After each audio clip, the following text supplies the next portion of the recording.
The Fury's Temple mod for Shangri continues the Nova 6 series in dramatic fashion. In this third epic chapter, we travel to the Black Ops 1 map Shangri to experience it with the new Easter egg and boss fight, along with plenty of new mechanics from some of the more recent entries to the Call of Duty Zombie series. If you haven't checked out any of my other Nova 6 series retrospectives, please make sure to check them out before this one, where you might be a little lost on why we are here and what we're doing. The links are in the description. Like the previous two mods in the Nova 6 series, Fury's Temple introduces a bunch of new gameplay changes and additions to the map. The Gobblegum machine makes a return with many advanced Gobblegums.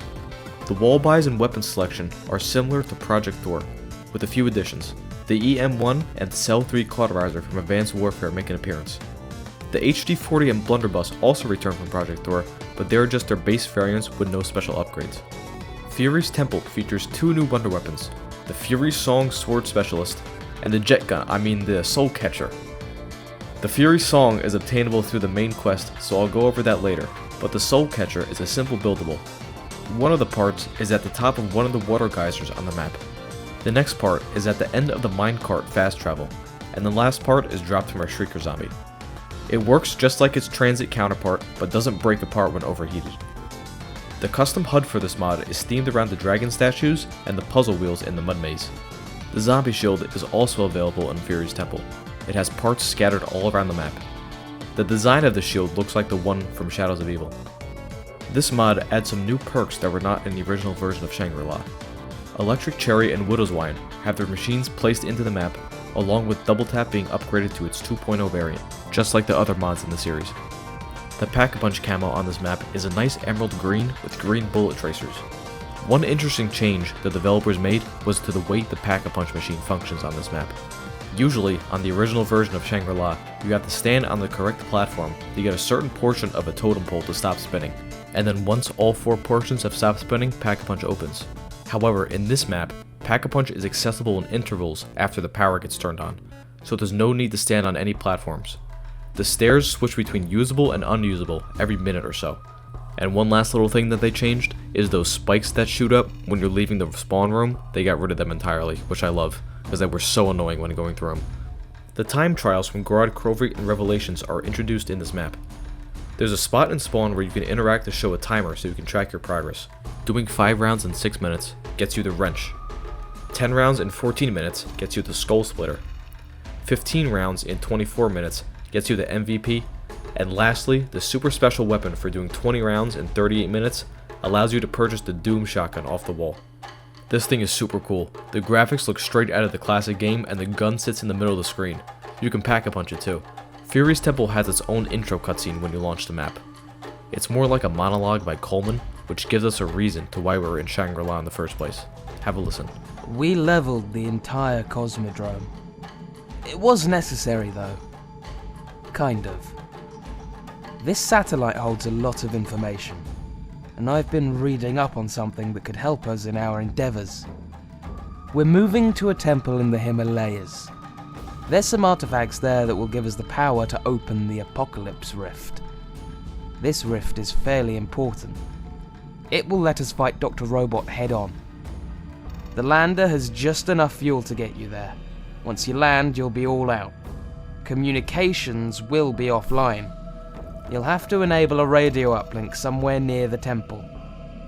Welcome to Fury's Temple.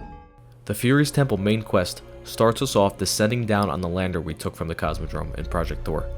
Our communications with Coleman are cut off, so we must figure out a way to turn on the power at this ancient temple.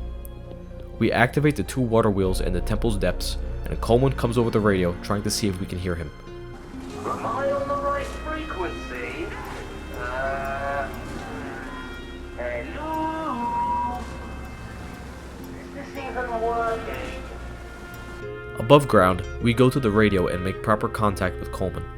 He asks us if we can try and patch him through to the temple's loudspeaker system that was used during its mining operation. Meet as an anagram for team, you know. What? Well, okay, it actually worked. I kind of wasn't expecting that. Seriously relieving to hear that you made it to the temple, though. I have a couple of files on this temple's mining operations. Hold on one moment, please. According to this, I'm talking to you from the radio tower. Oh.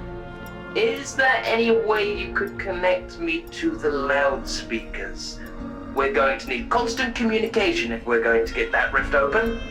After Coleman is able to communicate with us through the PA system, he tells us that we must lure Dr. Robot out using the Apocalypse Rift, which is a portal to the device he is trapped within. Coleman likens it to Pandora's box. Once it's open, the world is going to be destroyed, but we'll cross that bridge when we get to it. Our two-step plan to complete our mission is to refuel the lander and open the rift. A lot easier said than done. In Fury's temple, there is a legendary sword that has the power to open the rift, and in order to obtain it, we must first find the ritual stone.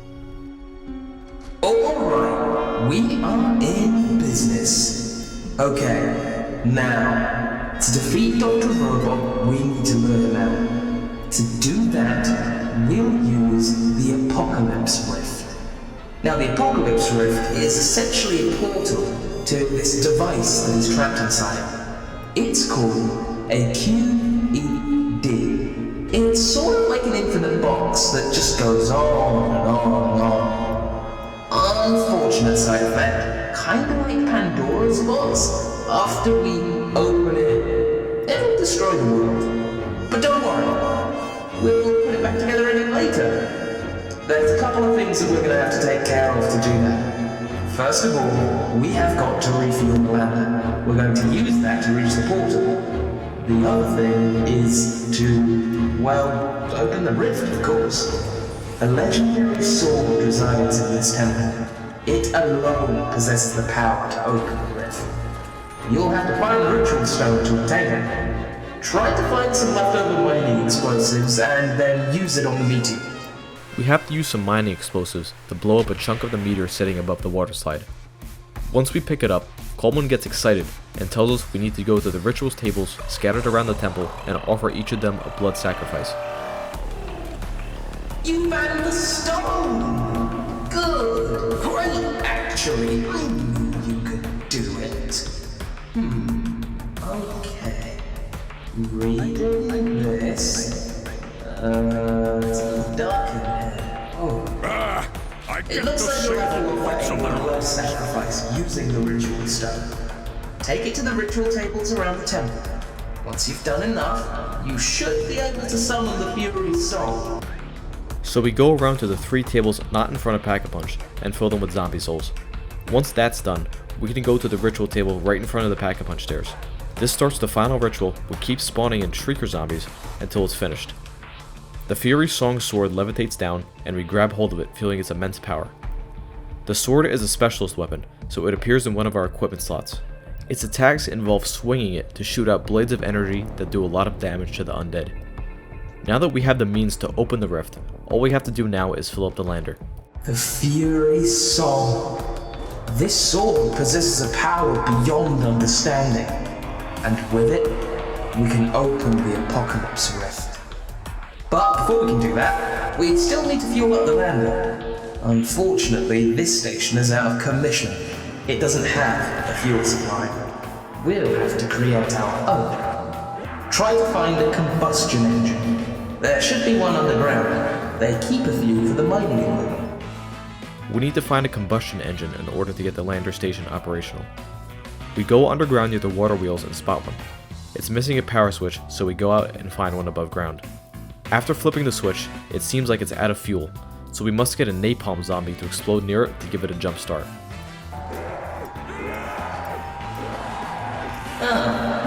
It's out of fuel. Maybe there's something you could use to jumpstart it. Something fiery that explodes. That could have been, so make sure you can cool it down somehow.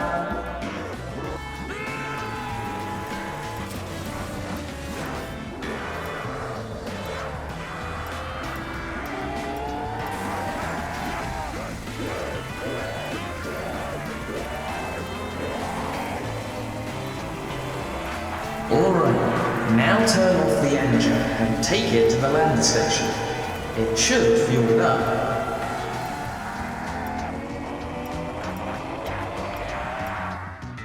After we set it on fire, We use the soul catchers to suck away the flames so we can pick it up and move it upstairs near the lander. We then get laughed at by Coleman for carrying an entire combustion engine in our back pocket, but we pay it no mind and fuel up the lander.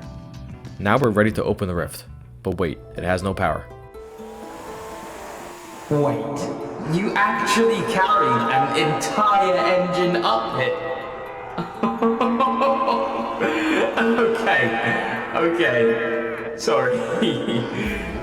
Just pull the switch and fill the reserves.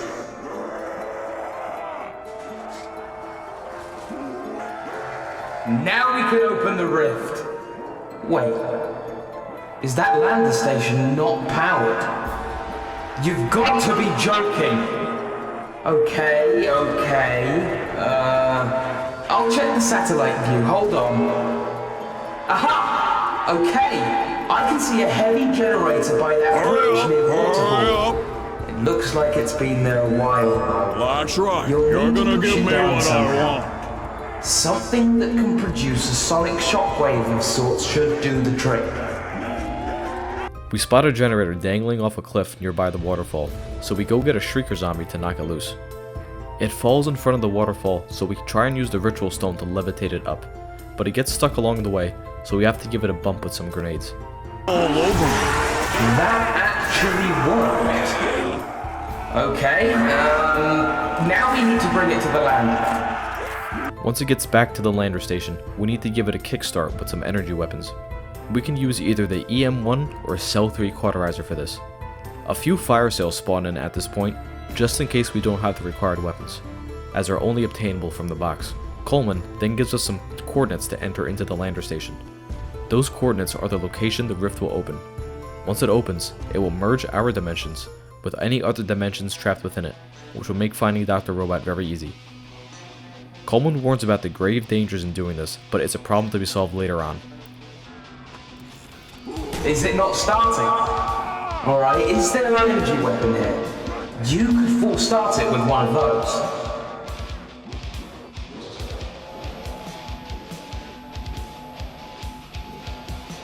True electricians. Okay, now just enter these coordinates into the lander station. Listen closely. It's 28.5983 degrees north by 83.9311 degrees east. Now this is exactly where the rift will open, according to these documents, and I hope they're accurate. Once the rift is entered, it will merge our dimension with any dimensions contained inside of ours, including the QED. This will make finding Dr. Robot a simple task. From what I know, Dr. Robot being freed from his limited power state will thrust the world into an apocalyptic state. I mean, it's not like we're about to awaken an omnipotent being that travels through dimensions and destroys them and everyone in them, who is infinitely more powerful than the initial threat that was before us. Right? Okay, each one of you place your sword on a ritual table. Then, place the meteor at the table beside the lander station. We place the Fury Song and Ritual Stone on the ritual tables to collect souls. Once enough souls are collected, the rift is opened. We then lose contact with Coleman, but there's only one thing left to do. Fly up with the lander and enter the rift.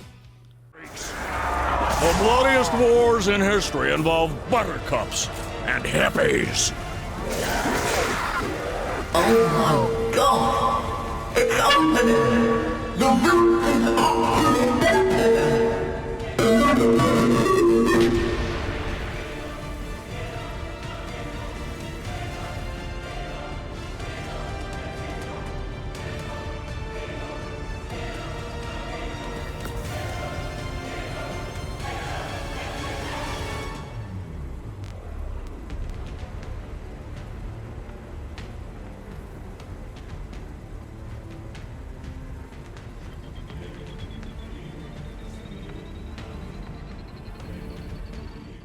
Once inside the rift, we are transported to a black void space.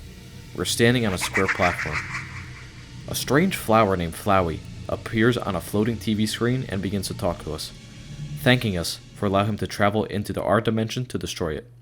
Flowey reveals his true form, a giant 3D modeled version of Photoshop Flowey from Undertale.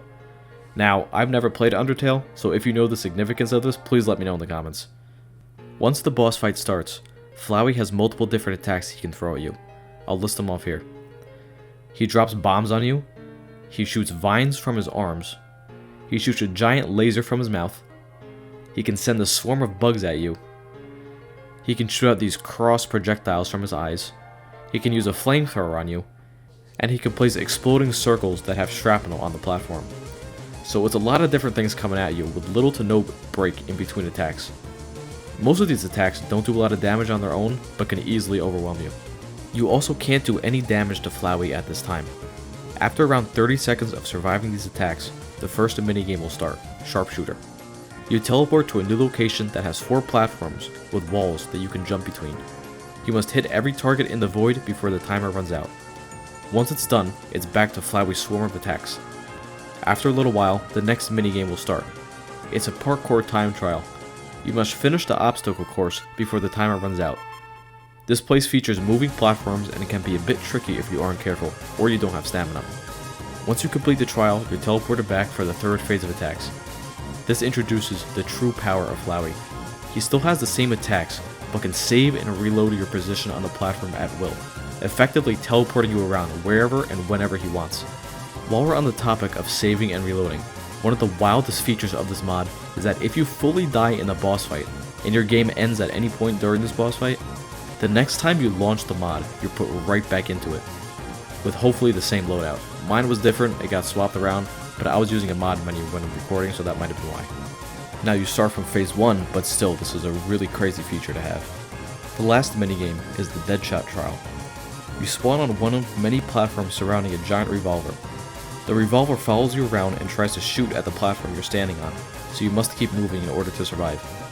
After doing all 3 minigames, you'll receive all perks on the map. Flowey's defense drops to 0, so you're able to lay into him with anything and everything you have.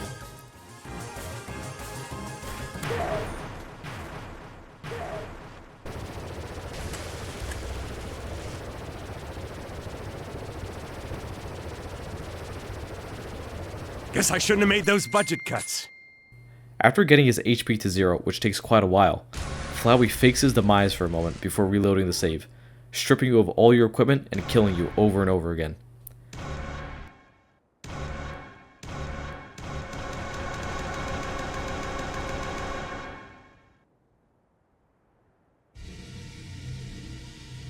He monologues some more and tells you to cry out for Coleman to save you. Just before he kills you, his weapons disappear and he becomes a little confused.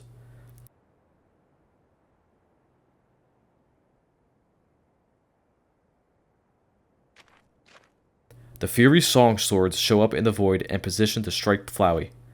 They then form a new rift while Flowey tries to reload the save but can't.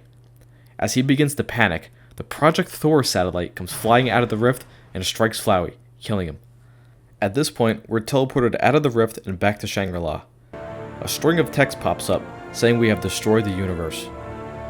Coleman appears from near the Pack-a-Punch machine, but is cut off by an ethereal sounding voice saying that they have finally arrived. You're teleported to yet another void where a blue flying alien speaks to you, saying all of our actions have helped them spread their quote-unquote light, and we can choose whether or not to embrace them, and that our star will become theirs. Oh, thank God! I finally found you! We have finally arrived. Who?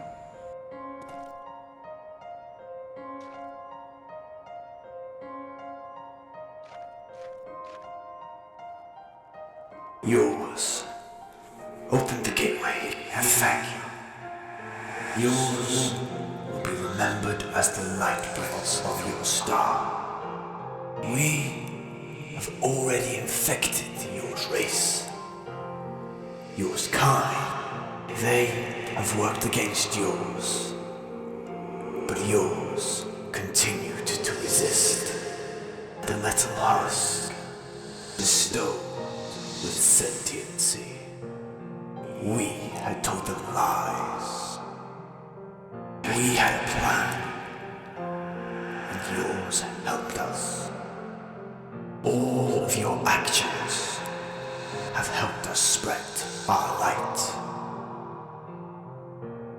We will allow you to choose to embrace us. Yours darkness will be replaced with our light.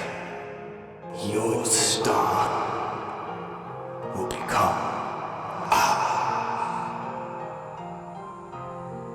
No. No. That can't be true.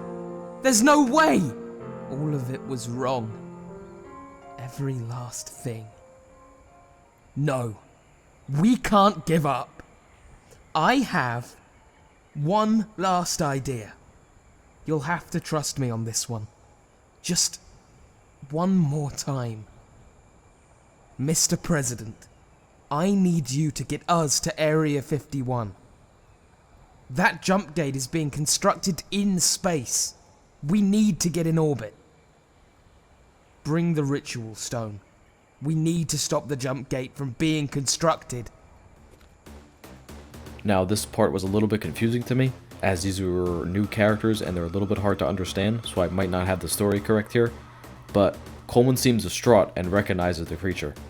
Coleman has one last idea to save the world, stopping the jump gate from being constructed. We take the ritual stone and head off to Area 51. This concludes the main quest of Fury's Temple.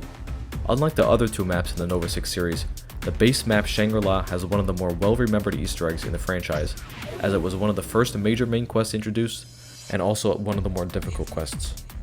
Dr. Little Robot had big shoes to fill here, and it exceeded my expectations. The quest was fun to solve, and with all the new objects around the map, it felt like a completely separate experience from Shangri-La.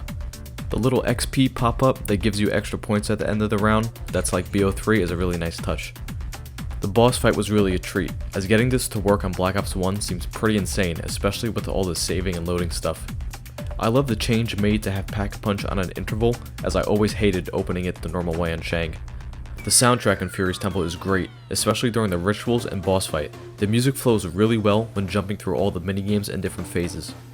I do wish there was some sort of new special zombie instead of the napalms and shriekers, but I'd much rather have them than the parasites for a third time in a row.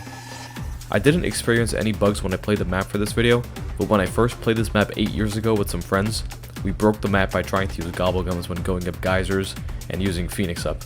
I'll play a few clips now, but bear in mind, we were literally children when this was recorded, so be ready.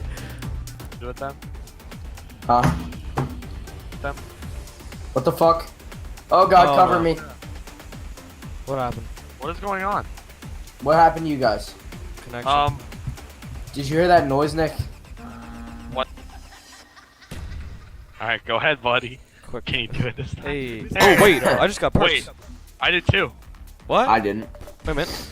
I have. I have two electric cherries. I have connection. Yep, same. That just crashed my game, Danny. Really? Oh. Alright, guess what we're not doing again, Danny? But oh no. Oh no. I shouldn't have done it. I did think about it. Nick. I'm sorry. Alright. One more attempt, and if it crashes again, then we're done. Fury's Temple is a great experience, and I highly recommend giving it a shot if you own Black Ops 1. Man, I would even go as far as to say buy Black Ops 1 just to play the Nova 6 series as a whole. Don't forget to like and subscribe so you don't miss the final chapter in the Nova 6 series, Mindshare. Thanks for watching.